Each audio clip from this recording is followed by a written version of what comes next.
Kassinurinat ei kuula iial keegi ja kui kuulabki, siis välja seest ei teegi.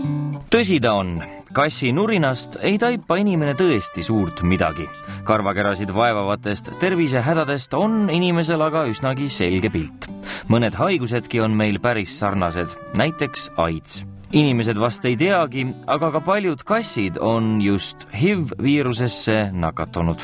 Kui nüüd päris täpne olla, siis kasside puhul pole tegemist HIV, vaid hoopis FIV-viirusega. Kindlalt on tõestatud üks. Kassid kaklevad, kassi veri, sülg satub teise kassi verega kokku ja see nakatumine on kõige kindlam. Teine võimalus läbi emapiimaga kassipoegadel ja ebakindel on nakatumine sugulisel teel. Kindlasti poeb nüüd nii mõnelgi inimesel kahtluse uss hinge ja ta hakkab oma tervise pärast muretsema. Kunagi sai inimloom ka AIDSi ju ahvide käest. Kiirabiarstina leiba teeniva Mare Liigeri sõnul aga pabistada pole vaja. Mitte üheski riigis, mitte ükski veterinaarinstituut ei ole leidnud väiksematki vihjet, et tegemist oleks nakkamisega loomalt inimesele. Tegemist on kassi haigusega.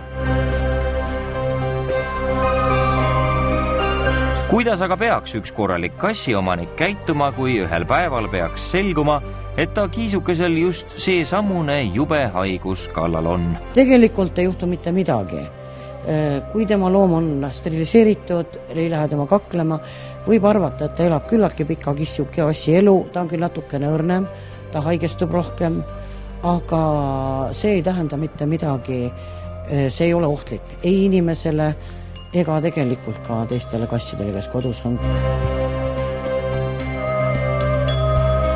Kassid on selle viirusega väidetavalt palju kauem maadelnud kui inimene. Tähelepanuväärne on aga see, et teadjameeste sõnul kassid viirusekandjaid minema ei peleta, vaid toimetavad nendega rahulikult koos. Ehk on see just koht, millest inimloomad võiksid kassidest eeskuju võtta.